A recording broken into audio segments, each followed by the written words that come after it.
Perkenalkan, saya Dina Rukyana Zain. Saya mahasiswa Pendidikan Sejarah Fakultas Keguruan dan Ilmu Pendidikan Universitas Siliwangi tahun angkatan 2018. Saya akan melaporkan mengenai kuliah kerja lapangan 2 yang dilaksanakan secara virtual di Museum Nasional Indonesia.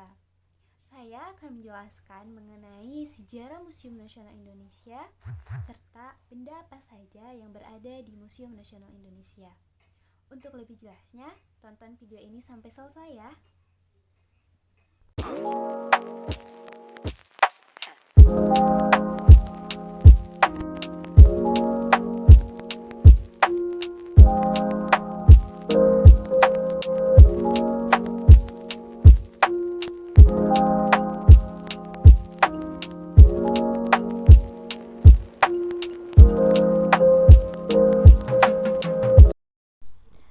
Setelah melihat gambaran mengenai Museum Nasional Indonesia, di sini saya akan menjelaskan mengenai pengertian museum.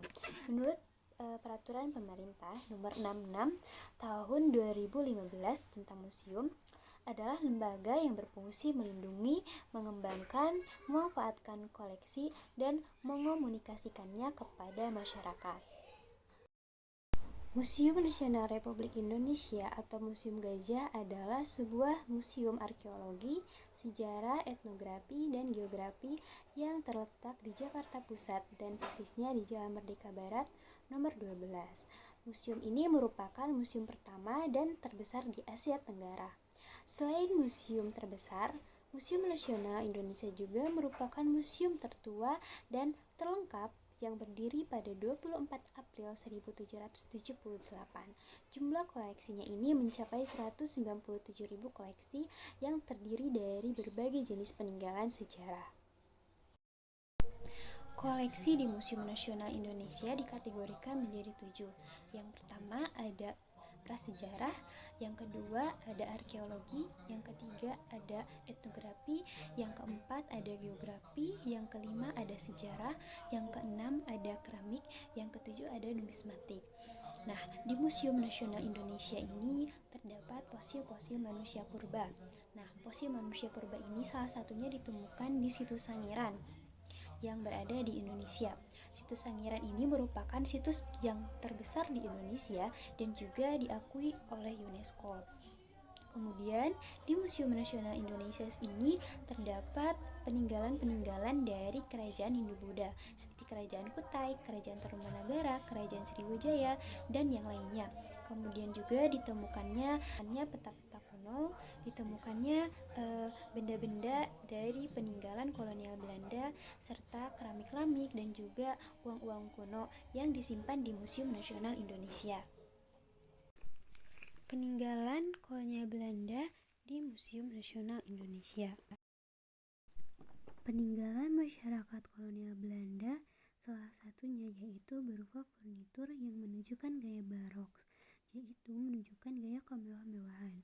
Pada masa Raja Louis ke-14 dari Prancis terkenal sangat glamor yang meniru gaya orang-orang Belanda yang glamor serta diterapkan juga di Indonesia. Contohnya yaitu yang pertama kursi dan meja makan yang orang-orang kolonial Belanda gunakan serta ada seperti pembatas dinding dengan gaya ukiran yang terlihat mewah. Kemudian yang kedua, ada peti besi yang digunakan untuk menyimpan pakaian, bahkan harta yang dibawa oleh para pejabat VOC atau Hindia Belanda ketika akan berlayar ke Hindia Belanda untuk berkuasa. Kemudian yang ketiga, adanya jam dengan ukiran yang menunjukkan kemewahan dengan gaya ukiran Eropa. Dan terakhir yang keempat yaitu ada Padarau, merupakan prasasti yang menandai hubungan internasional antara Kerajaan Pakuan Pajajaran dengan Kerajaan Portugis. Hubungan internasional ini antara Samiyang Selawi Sesang dengan Henry Clem yang mewakili dari Kementerian Portugis untuk membuat benteng bersama di Sunda Kelapa, sehingga memicu kemarahan dari Kesultanan Islam khususnya dari Cirebon, Fatahillah membebaskan Sunda Kelapa dari Portugis dan terjadi peperangan pada 1522 sehingga Portugis terusir dan Sunda Kelapa diganti namanya menjadi Jayakarta. Nah, sekian yang dapat saya sampaikan. Wassalamualaikum warahmatullahi